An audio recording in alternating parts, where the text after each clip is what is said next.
Om Sahana Vavatu Sahanao Bhunaktu Saha Viryam Karvavahai Tejasvinavadhitamastu Ma Vidvishavahai. Om Shanti Shanti Shanti. Hari Om Shri Gurubhyo Namaha. Hari Om.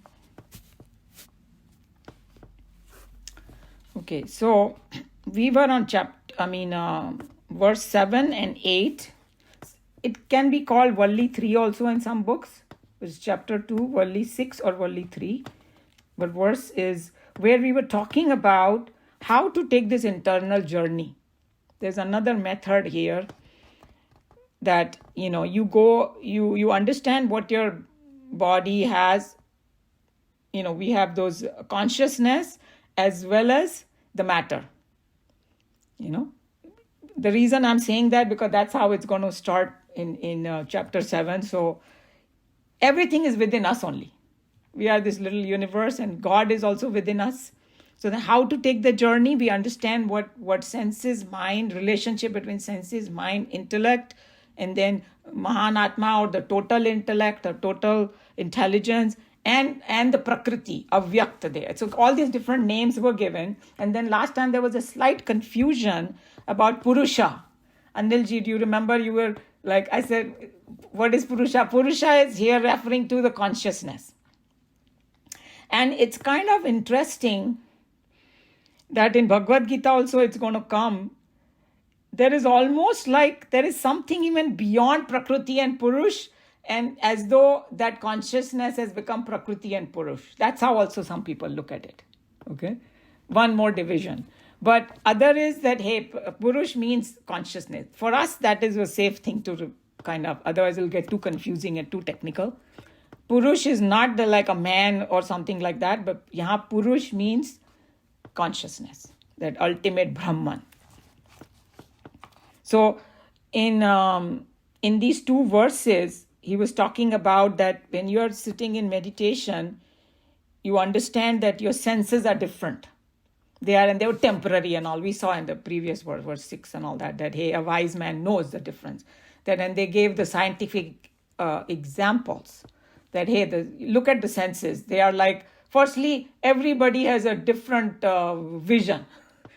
Even animals have different visions than humans. And within humans also, not everybody has 20/20 vision. So whatever I'm seeing, it's dependent on it's not very permanent thing. And then secondly, when you're sleeping, it folds your senses.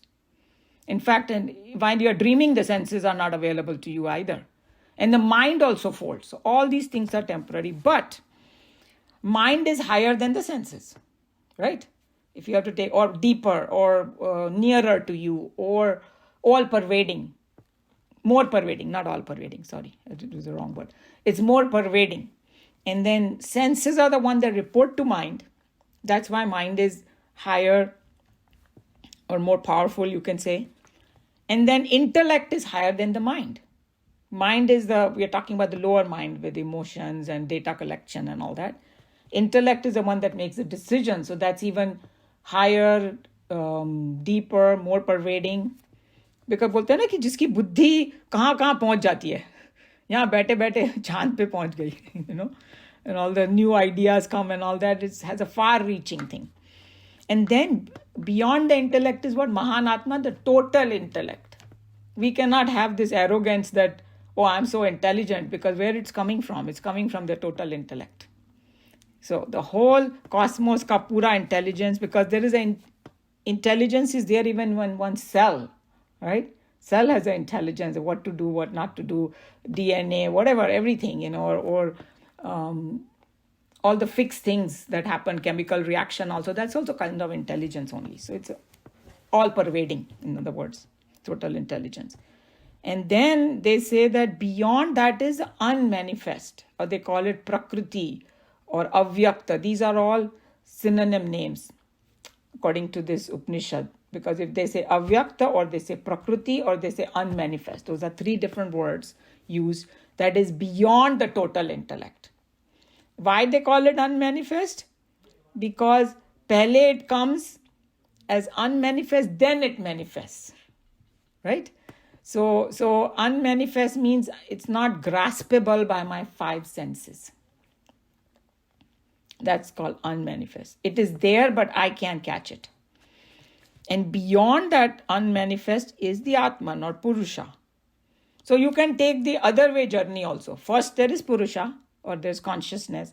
From consciousness, usme thoda sa kampan hota hai. Like we, this is a one way of expressing. We saw one of the verses in this Kathoupanishad that there's some kind of vibration happens. Then it becomes unmanifest. And then it becomes Mahanatma or total intelligence. From that total intelligence, all these things starts manifesting, the five elements, and then all the jivas come about and all that. So that's how the whole thing is. So that's what we learned, and now we can read Swamiji's, because we already went through quite a bit detail, and you can go back and listen to the recording if you forgot, because since we had a break. But any question before we go? Anilji, now you are okay with that Purusha, what it is, right? Yeah. Okay, who would like to read? Any volunteers to read? Okay, Sheila ji.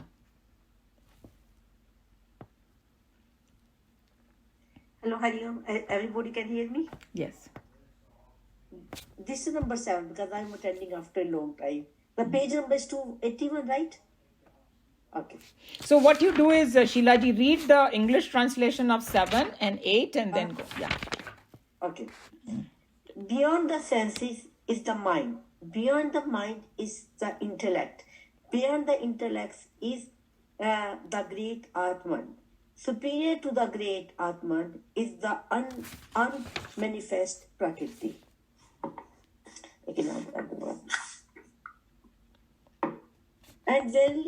And verily beyond the unmanifest Prakriti is the all-pervading Purusha, devoid of all distinctive marks, knowing whom the creature, the knower, is emancipated. It's called emancipated. Emancipated means free from bondage. Means you छूट जाता है bondage से. हाँ. And he attains immorality. Immortality means immortality. Yeah. Immortality. मतलब अमृत तत्व जिसको बोलते हैं. Yeah. Amrit Tattva, yeah. Okay. These two mantras are taken together because we had already commented exhaustively on all the points raised in the first part of the second stanza. As pointed out earlier in 1.3.10, here again mantra is only repeating what had already been said regarding the ascending spiral that takes us from grossest to the subtlest principle in us. So I already described the whole thing, the journey. And then here, just to remind you, we had gone in detail that the word 7 and 8 is there, no? इसमें क्या extra बोला गया है? इसमें बोला गया है कि we talked about the word lingam. Lingam means something, an indicator of something. And then we saw the whole analogy that if I see a smoke far away, on the horizon, then I say I infer that there is a fire, right? But these both are objects of my seeing. First I see smoke, then I'm going to see fire. So here he's saying that Purusha or the consciousness or the Brahman does not have any lingam because you cannot have any example for it. There is nothing. It's such a unique thing that you cannot indicate it by just one thing and say, hey, there it is, Brahman. Something like that. It's a linga. That's why it is saying. Okay. The Purusha or the subtlest of the subtle factor in us is explained here as Vyapak, all-pervading, and Alinga without distinctive characteristics, properties, and so on.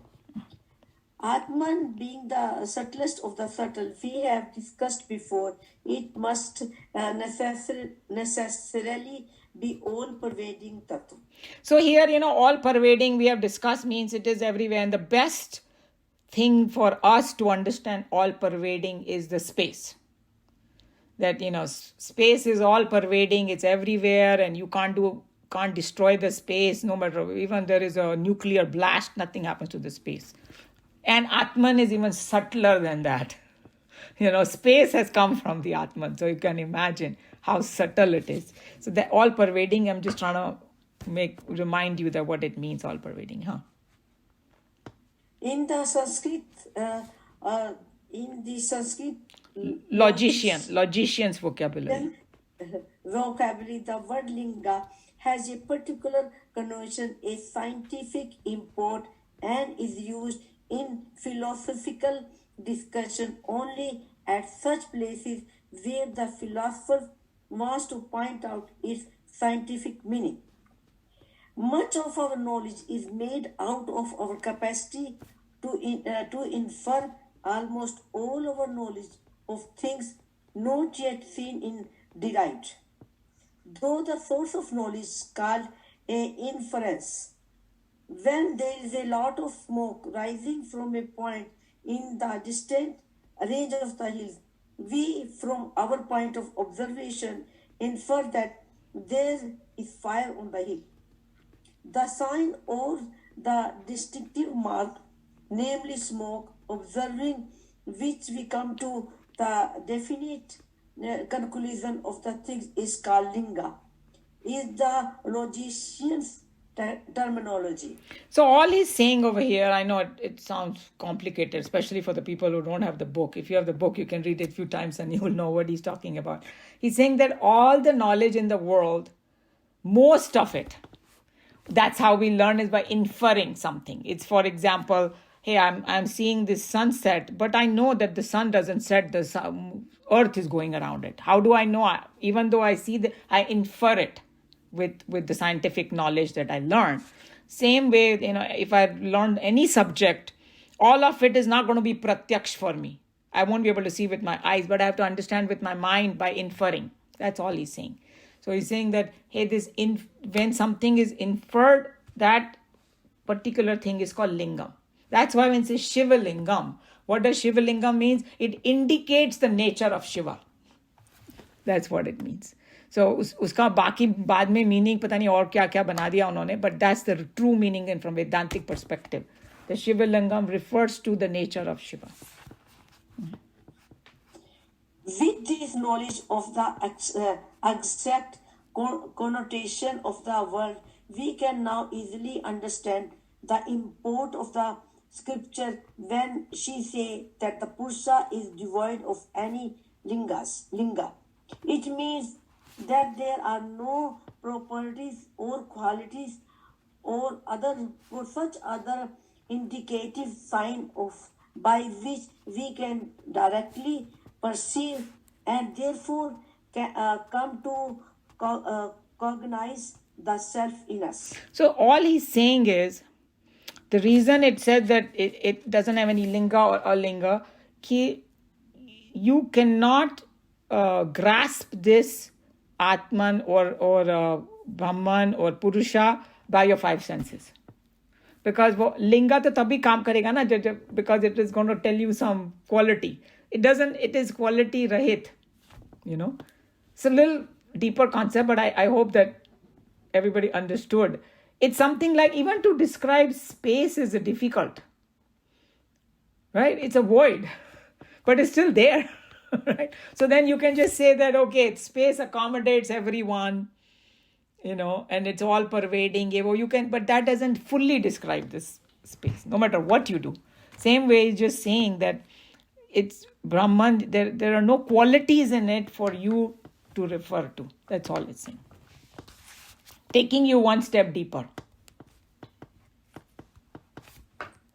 He who realizes this self through the subjective experiencing not only gets liberated from the shackles of mortal limitation, but also the Shruti assert most surely reaches the deathless state of eternal existence. The knower of the Brahman becomes Brahman is the instant declaration of all the Shrutis. So he's just saying that when we talk about subjective experiencing, when you realize the self through the subjective experience, that's exactly what Vijnanam is, what he was talking about, Krishna Bhagwan. So if you can experience it yourself, so it's not something you can perceive with your five senses, but in the meditation, if you keep following what Lord Krishna is saying and what this Dharmaraj is saying here to Nachiketa, then you can get the subjective experience, and that person who gets that experience, he becomes liberated from the shackles of mortal limitations. Why? Because he knows that I am not this. I'm not my body, mind, and intellect and all that, obviously. And Shruti is all these Upanishads and Bhagavad Gita and all. It says that it reaches the deathless state of eternal existence. So deathless is talking about he's immortal. In that essence, he's immortal. He's not talking about the body, because someone say, oh, kabhi marega hi nahi. Not, we already know, this class already knows that's not what he means. Okay, and then a very powerful statement from the Upanishad is Brahmavid Brahmeva Bhavati. Means the one knower of the Brahman becomes the Brahman. And then the best example is the river going into the ocean. The river itself becomes the ocean. And that's why it knows the ocean, because it becomes ocean. So that's what it is. A little bit kind of hi-fi over here, but I think we have studied enough in Kathoupanishad now that hope it made some sense. But any question, comment, or anybody wants to add anything? You listen to Swami Tejavananda. The good point that I really liked was the jnana. Jnana is when we accumulate the knowledge. You've given us the knowledge. Not just you, but we read it, we understand it. But the Guru is the one who's going to light up that, like having accumulated everything. But that is not enough. And what Guru does is, it like for fire, you have all the wood and all that, kapoor and all that. But unless you light that fire, the fire won't happen till you light it.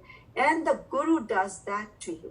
Mm-hmm. I thought that was so good, that the importance of the Guru. You get all the knowledge, but how do you deal with it? What is it to you? That the Guru tells, and that's what you're telling us. And that's exactly what that's why Bhagavad Gita also, after Arjuna surrendered to him, then Krishna Bhagwan gave him, and then he got it. Yes. Yeah, true. So, even with reading, because he was giving him, but even with reading and all that, we don't get it till actually the Guru, tells us, lights up, starts that knowledge so that we can think it that way. Because Guru can also answer the lot of questions that we have and all that, because, if we have doubts, we can't move forward. Yeah. So many different things. Yeah, true. Yeah. So, that was really good. Sheila ji, you had something? Yeah. Sheila ji, and then... Okay, Prabhakar ji, you can go first. That's okay. Huh? No, I just wanted to follow it upon the Meena ji's comments, kind of a thing. What if there is somebody who doesn't have any Guru? This jnana can lead to some kind of vijnana, little bit of vijnana. So this is what it is. Okay, I don't know whether you've heard of Vivek Chudamani, a book called Vivek Chudamani. No. So in that, it's explained the best way. So because we have so much anxiety, right? I don't have a guru hunting, and they were saying that they have a different क्या बोलते हैं उसको, different stars देते हैं गुरु को. A 5-star guru, 4-star guru, you go guru hunting. Now, I don't like this guru, go to another one. You can go crazy. So what you have to read Vivek Chudamani. In the first few words, I don't remember exactly when, but first chapter में उन्होंने बोला, you don't need to worry about guru. Okay. If you make yourself the patra, guru will come to you. He will walk and he will say, hey, I'm your guru waiting for you. There's so many drishtants. And most of you in this group has read autobiography of Yogi. He was so desperate for the guru, and ऐसे कहाँ है मेरा गुरु का, जो भी मिलता था उसको लगता ये मेरा गुरु है. नहीं जब गुरु आया, सामने आ गया, खड़ा हो गया गुरु. Say, hey, I'm your guru. So he's saying that guru, it's like a bee comes to the flower which opens. Okay. उसका वो एग्जाम्पल दिया है. बी इज लाइक गुरु बताया है कि you open the flower means you become ready. I am ready to kiss guru will come. So That's it. the issue, I mean, the point what I am getting is one has to be ready to have a guru. Yeah, I mean, or ready for this knowledge, ready for... See, Krishna Bhagwan is, there was one introduction to Geeta I did, and I think I thought I shared it in your class. I mean, about this class. So in that, I just picked up my favorite verses where Krishna Bhagwan has made various promises to Arjuna. Very significant, coming from God himself, right? The promise. Yeah. One of the promises that if I see you trying, I'm going to provide you with everything that you need. So Okay. one person may need one kind of guru, another one will be need another guru, another एक मिलेगा गुरु जो बहुत डांटेगा था आपको, दूसरा होगा बहुत प्यार से समझाएगा, because that's the right one for him. Maybe we have to trust. So that's what it is. That Lord Krishna actually, he's sitting in our own heart. If he sees the sincerity, guru छप्पर फाड़ के आएगा तुम्हारे सामने. Or all the material that you will need. And Joe is sitting over here. He was talking about how somebody gives him the book, that he's looking for some answer and somebody hands him the book and there it is, or something. Or sometimes some people say that, hey, I had this bugging question in my head and I went in that particular satsang, and as though the fellow was talking to me. There were 5,000 people in the audience, and how did he know that I had that question? So many miracles happen. Also, Guru, in the actual sense, is the one who gets you to God. Of course, yeah, that's the kind of guru we're talking God about. is not just to give you knowledge that may be, but ultimately he gets you to God. So sometimes, what happens, Prabhakar ji, you may have one guru and that he will say, okay, I've done everything that I could, now you go to the next one. You know the story of Chinmayanandji, right? All of us from Chinmaya Mission know that he first went to Shivanandji and he got the sannyas, and Shivanandji said, okay, you have to go to, Tapovan Maharaj now. So because he knew that that's where he's going to get the final experience. So, and even that Buddha series, I think that Joe has watched it, whoever has watched the Buddha series, he had many different gurus. Some people say, oh, he didn't have a guru, he sat under the tree. That's not true. He learned from many different people. And finally, they only said, you know what, we taught you everything we know, now we don't have anything to teach you. मैंने सब कुछ सिखा दिया मेरे पास जो था. Now you go and somewhere else. So in the end, सबका इकट्ठा करके, then he sat under a tree and meditated. That's how he got enlightened. So in other words, we should drop that anxiety about the guru. As we continue, all what we need will be provided to us. Isn't it true? Isn't it true also that every provide to us, they lead to your own self? Ultimate is that it leads to your own self. Go within. That's what Guru is only going to give that much knowledge. Only can direct as if GPS. Guru is a GPS. Guru positioning system, they call it. He'll position you. What is within you, then he'll direct you to yourself, and that's where you're going to meditate and go to the ultimate, to that. Right. Because he can only tell you so much of what you have done. Yeah, and because we go to this Hare Krishna so close to our house, and they do big book distribution, they call it. Abhi Geeta Jayanti aa rahi hai, they're going to do it. But they do it throughout the year. And then they have so many interesting stories that how these people, and sometimes, these Hare Krishna people have people from all over the world. पता नहीं कहाँ से, Ukraine और USSR और ये Russia Krishna से कैसे connection हो गया इनका? Somehow somebody gave them the book, but they themselves say we had a previous sanskar from previous life. Some of them, this one guy who was speaking, he said, I must be an Indian in my previous life because 90% of my friends are all Indian. I love Indian food and all that. And he's saying first time, he's saying that he got connected to this. Somebody gave him the Bhagavad Gita. And he said he was having such a low time. He was an entertainer, he said. Can you imagine? He was like a stand-up comedian. And he's saying, I used to go to clubs and all that, and my life was so bad, so bad. I was so disgusted with my life. And he's saying at midnight, I'm like, I don't know what to do, where to go. And oh, that guy gave me the book, let me read it. He's saying he started reading Bhagavad Gita, and he read it till 3 a.m. and he got totally surrendered. He went to the temple and started his journey.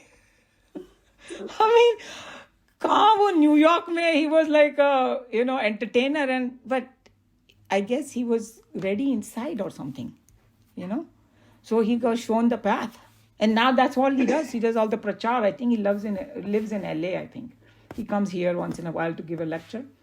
So passionate about Bhagavad Gita. Oh my God, उसका pronunciation शायद different है because हम लोग Indian Hindi speaking, but उसको सारे श्लोक याद है. इतना उसमें पैशन है इसे भगवद गीता के लिए, So you will hear their story and you'll be so surprised. Somebody was saying he was going in the subway and somebody handed him the Bhagavad Gita. Literally like falling off from the subway, he gets it. And then he said, okay, I'm sitting over here. Let me read, because the journey was 1 hour or something, And he started reading and something shifted in him, So... and then they follow it, the path, So anything can happen anytime if we are ready. I have a real story just few years back. Like in our house, one of the Guruji's son come, Next time he will come, then I will try to invite. So what happened? Like he has a friend in Paris. And he was just waiting on the railway station to receive his girlfriend. Somehow the girlfriend, the train delayed. In the meantime, Hare Krishna people, they came, were giving him the book. He said, we don't need money, just take it. He said, no. Okay, then in the end, he said, they are asking me again and again. He just take them from Gita. And in the meantime, the girlfriend has to come. He was just sit down. Nobody on the railway station because it was very late. He sit down under the pole and he started to read. He just read one sentence. That's Dharm Kshetre Kurukshetre. The minute he read, he thought, oh my God, what a blind person is asking. And where it is spoken in the battlefield. And he started to read. His girlfriend came, he didn't know he came, and she saw him sitting and reading something. She went to him, and she said, when did you come? I'm waiting for you. And he just picked up the book. He said, you go your way and I go mine. Just that half an hour, 20 minutes. And then he was saying that he is in Germany or somewhere. He just gave up everything. Now he has his own ashram and he does a big preaching, Just one sentence changes his life. So I think he had the previous sadhana. Yeah. And he's a young guy. Umaji, he might be like in early 30s. Yeah. Imagine, and when this thing happened, he might be in 20s, Right. So in other words, help can come, spiritual help can come from wherever. We don't need to have the insight. The guru, that person, the Hare Krishna people, they handed over him the Gita, and then basically indirectly he became the guru. And Gita, of course, is guru for everybody. Yep. Okay, shall we go to the next verse at least? So it's verse 9. Just got a small question. Yeah, sure. When Go ahead. Say Brahman or Purusha or consciousness, are we talking about the soul? Okay, so when we say, you can say, because in our language Sanskrit, we say Atma or Paramatma, right? Is that what you're asking when you say soul? Because जब English में translate करो तो थोड़ा गड़बड़ हो जाता है. That's why I was asking. Like senses, and the mind is over senses, and then intelligence is over mind, and then soul is on top of. So when we say soul, are they the same? Okay. So when we talk about soul in that context, so we say that consciousness is the one that enlivens all these things. Up to that intelligence level, it's called subtle matter only. It is जड़, जैसे हिंदी में बोलते हैं ना जड़ और चेतन, Yes. और वो जो consciousness है वो चेतन है. So when we are talking about soul, if you are referring to that chetan, then yes, Purusha is referring to that consciousness. It's the same. Because sometimes what Thank happens you. is that the subtle body, people start calling it soul. So then it's a different meaning. Yeah, Okay. Thank you. sure. Shall I go to verse 9? Okay. So I'm going to just read it. This cannot be, I don't know how to chant this.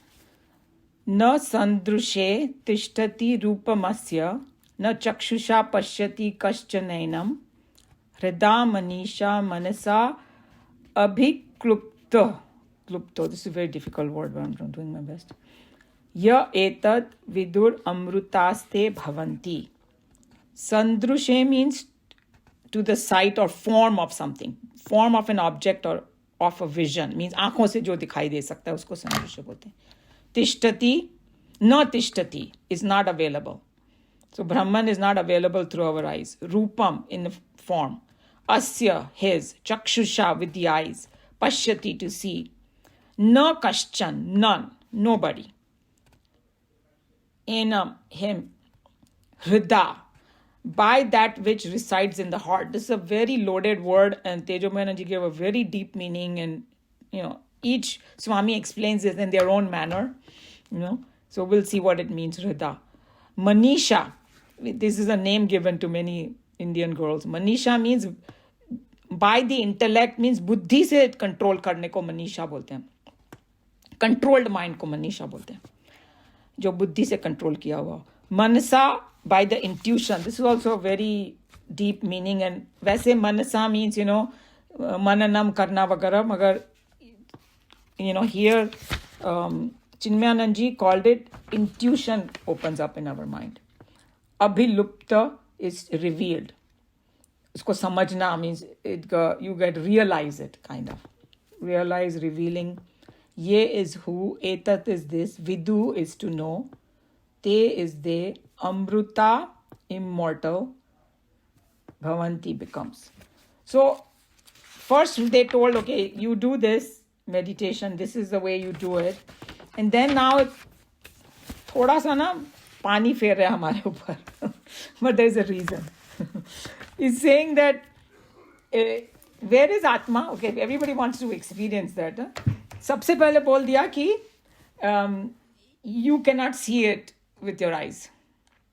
It's referring to the form. So when we talk about the form, एक तो form होता है कि रूप उसका होता है कि भाई I'm seeing the form of this building, something like that, or a human form I'm seeing with my eyes.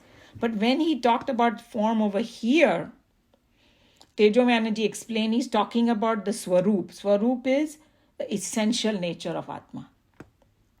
Remember, it is alinga. There is no, and you cannot grasp it by the five senses. But it's just telling you, don't try to see God, because whatever you see is not God. That's what he's telling you. So, why? Because it's a consciousness. It's a Chaitanya Sat Swarup. So that's why it cannot come into your eyesight, or, it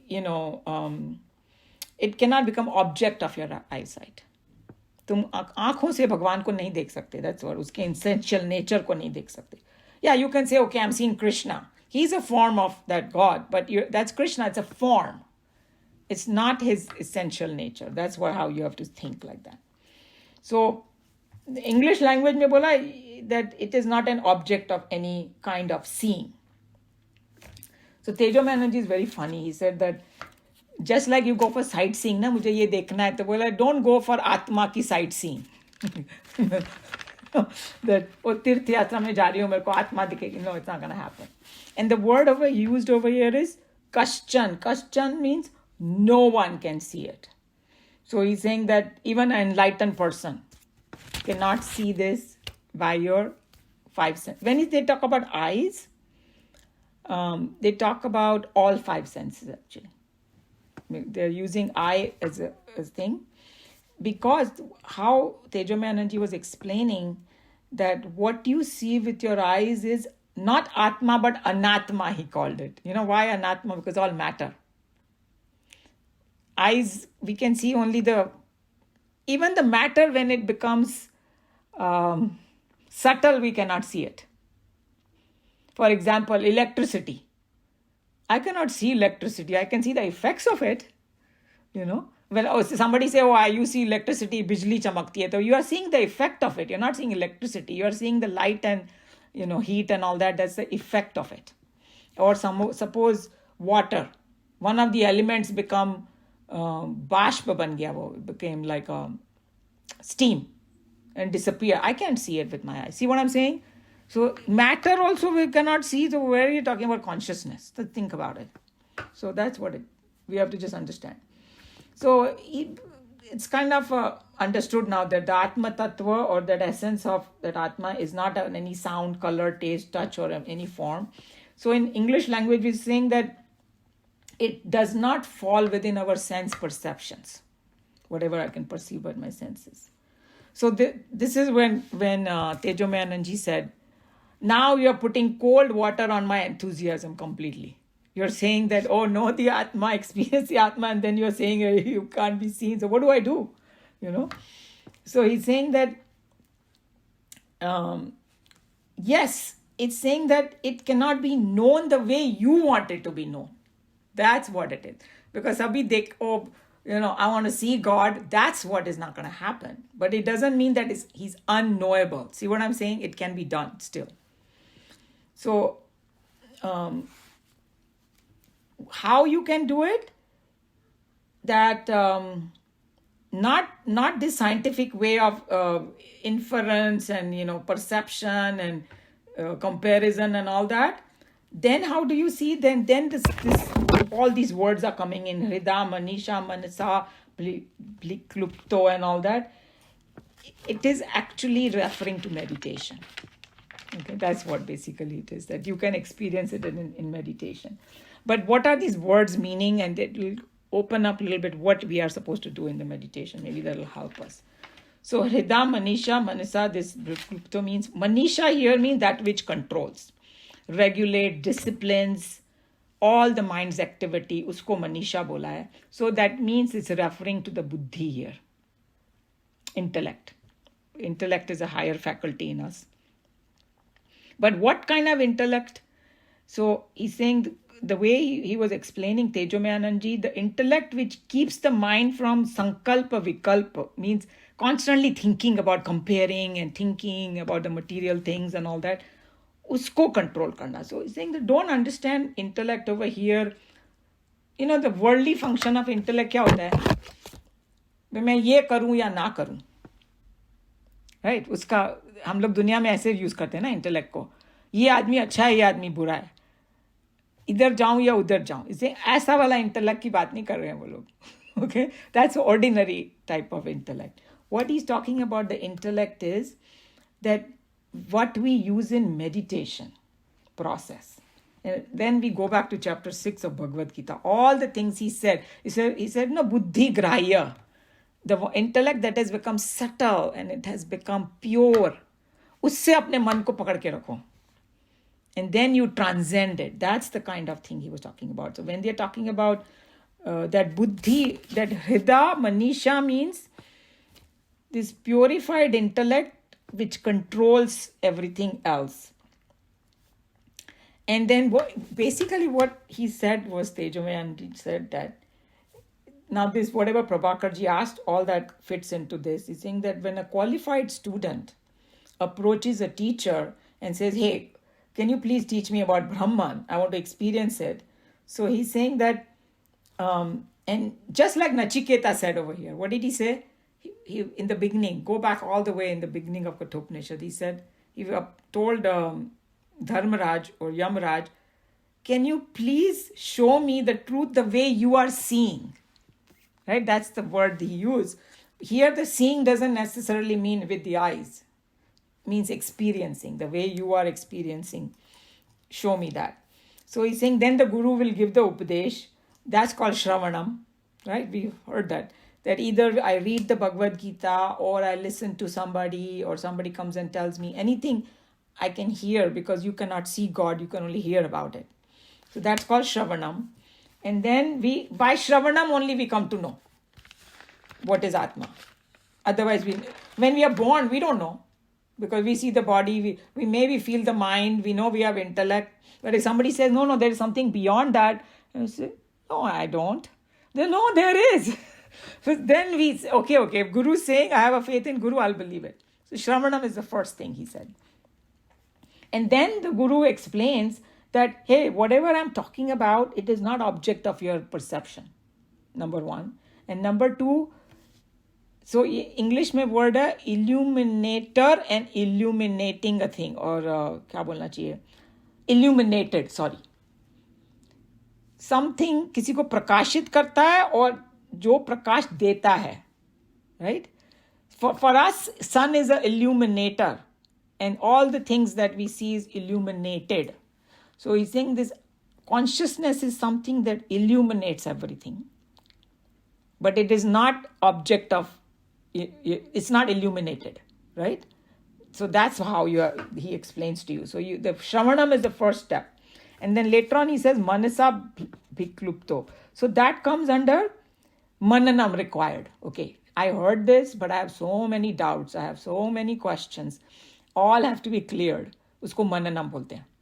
That उसको churn करो, clear करो doubt, पूछो किसी wise person से, Guru से, Bhagavad Gita, whatever, eliminating all doubt. And then, so pehle I didn't know anything about it. Now by listening, I churned upon it, I cleared my doubts, and then I have a, sanshay rahit gyan mujhe mila. Means I have no doubt about it. Like how we keep studying Bhagavad Gita, after a while, we start believing it more and more and more. Now I say, okay, now it's there. All that comes under this Hridam, Manisha, Mansa, Pliklupto. It's Shravanam, Mananam, Nididhyasan. All everything comes. But, okay, I understood everything. I got the Jnanam. Just like go back to Bhagavad Gita, Jnana and Vigyan. So now I got the Jnanam, but I'm still frustrated because I don't have the experience. I'm not feeling that bliss. I'm not feeling all that. So then the meditation comes in. Okay. So he's saying that Tejamani say Hida Manisha is pointing to that meditation. And he's saying that just remember, when he's talking about the intellect, it's not the worldly intellect he's talking about. He's talking about the intellect which is withdrawing your attention from the world and putting it in the consciousness. That kind of intelligence, okay? So, Vivek Buddhi जिसको बोलते हैं ना, Vivek क्या आता है? When we know what is permanent and what is impermanent.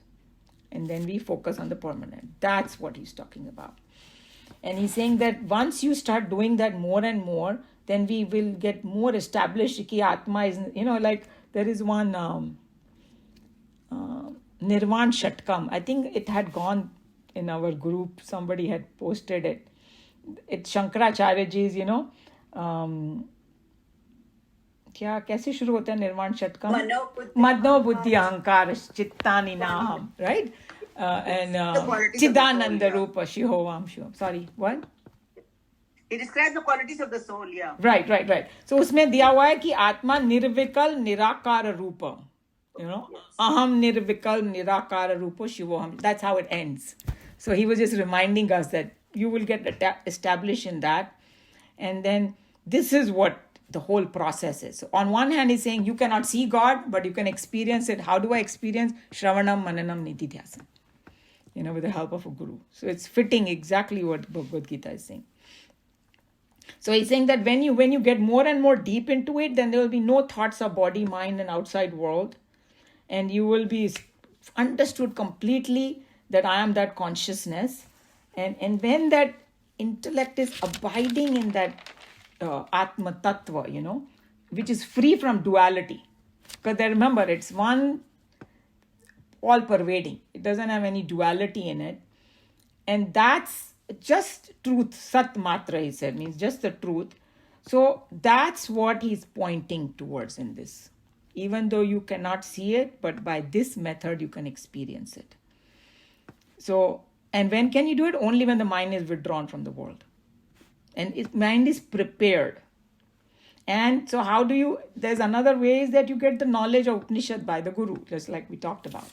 That's how you start, you know. So let's see if there is anything else. So basically what one point he made was, those who are able to do this, Shravanam, Mananam, Nididhyasan, they are the only people who are going to know it.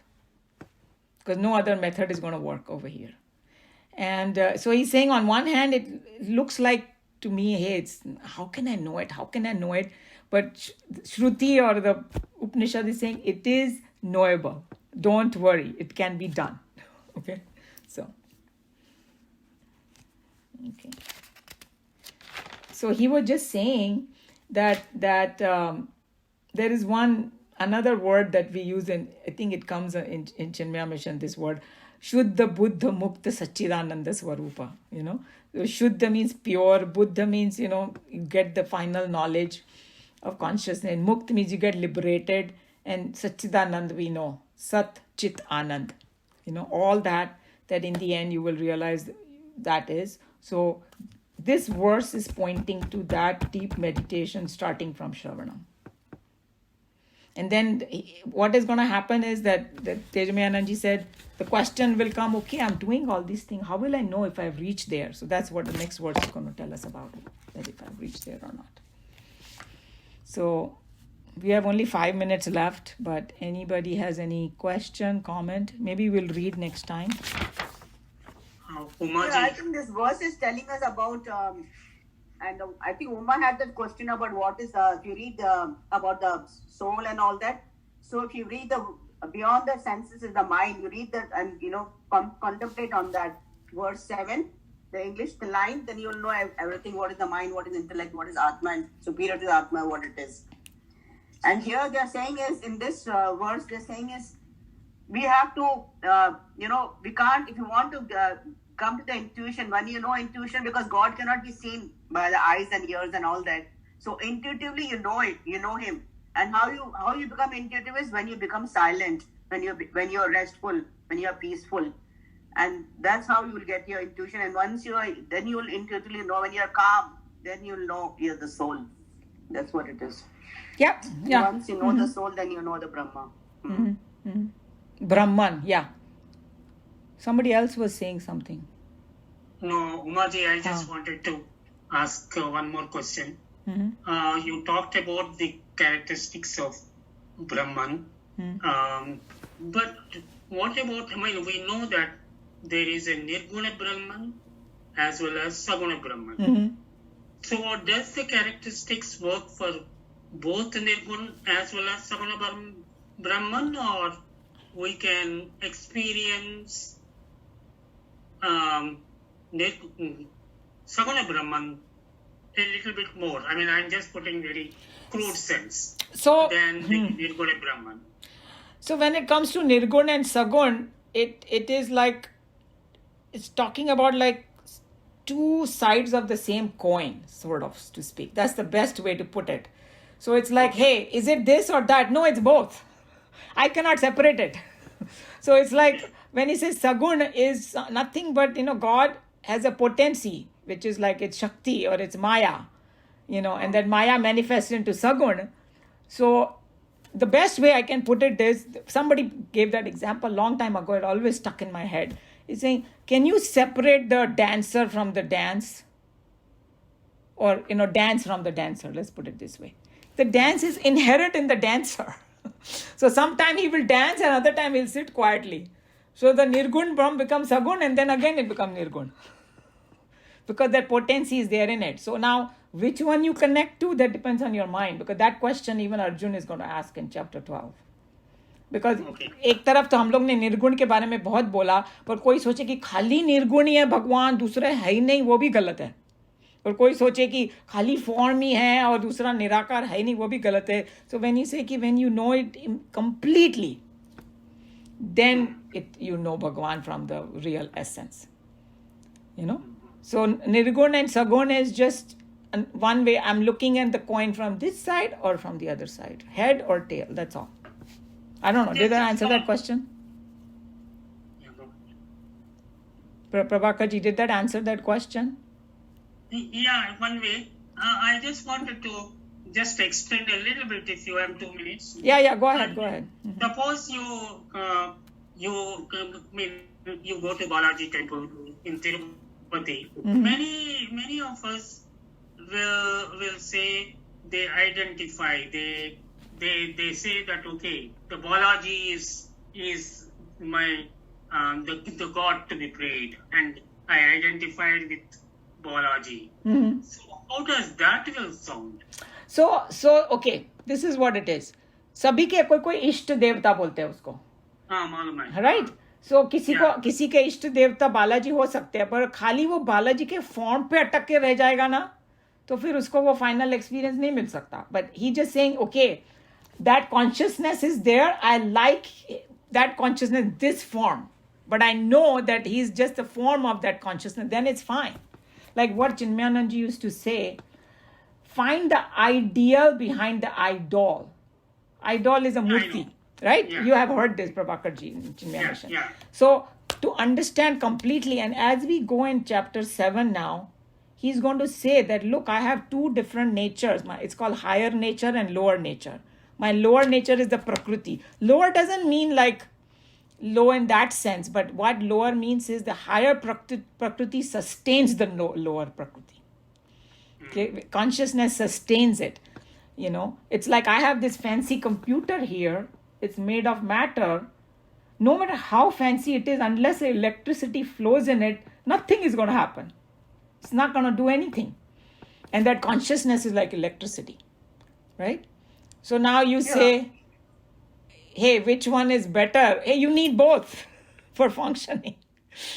So even Ramakrishna, he was getting stuck on the form of Kali, you know, because he worshipped and he was always worshipping that. But his guru had, you know, he cut the Kali and he said, you know, I want you to get out of this image and, you know, go beyond. To go beyond. Even Mirabai ke liye bolte hai ki she was stuck on the form. Finally, the guru came and explained to him the Nirakar Rup. So knowing both is important. But if somebody is one way to move forward in this journey, Dr. Prabhakar, is you can start with the form, because Krishna Bhagavan will tell in chapter 12, for human mind to connect to a form is easier. Yes. You know, sitting in Nirakar, हम लोग का मन 2 minute में भटकेगा. You know, I don't know how to do this concept. So form is a very powerful way, but as we study deeper, the Vedanta will come to know that form is just a form. That's why Krishna Bhagavan's form, he had to drop that form also, right? So if you go in the Mahabharata history, that somebody shot an arrow, right? And then Krishna Bhagavan's body, you know, died. So even though he was Bhagwan, but when he took that form, the form had to finish. So we cannot completely, but form can give us a lot of powerful tool in the beginning, for sure. Yes. Yeah. And some people they love the form so much, like Ramakrishna Paramhans we are talking about. Once he became self-realized, still he was worshipping, because he just enjoyed that so much, right? So somebody can continue with the form. There's nothing wrong with it. And it actually, Krishna, जब अर्जुन ने प्रश्न पूछा ना कि सगुण अच्छा better है कि निर्गुण, तो भगवान ने डायरेक्ट आंसर दिया ही नहीं. भगवान ने बोला it does not matter. And वो चिन्मयानंद जी बोलते हैं, खाना इधर से खाओ या ऐसे उल्टा करके खाओ, does not matter. You know, मेरा हाथ भी नहीं जाता ऐसे करके खाओ. You know, nourishment is the most important thing. So what Krishna Bhagavan is saying, hey, is your mind absorbed in the Brahman? If you go Sagun or Nirgun, if your mind doesn't get absorbed in Brahman, it's useless. So the end goal you should receive. So it depends on your makeup of your mind. Some people like this intellectual kind of thing, Nirakar and all that. They can meditate easily on that. Other people say, no. Most other people won't be able to do it. To meditate on Nirakar is very difficult. But Sagun is a lot easier. So he said that in chapter 4. It's easy. Thank you. Any other burning question on this? We'll read Swamiji's commentary next time. Because he talks about that intuition that Sneha was talking about. That's how he explains. Because sometimes we don't understand इनमें बुद्धि को पार कर लेंगे तो क्या बचेगा फिर, right? हम लोग ऐसे सोचते हैं, right? So that's where he said that or maybe there's another way to put it, there's a cosmic intelligence will take over. Intuition is like a cosmic intelligence. Yeah. Okay, so I'll close over here and we can have some time to discuss, whoever can stay. Om Sarve Bhavantu Sukhinah Sarve Santu Niramaya Sarve Bhadrani Pashyantu Ma Kashchit Dukha Bhag Bhavet. Hari Om Shri Guru Pyo Namaha.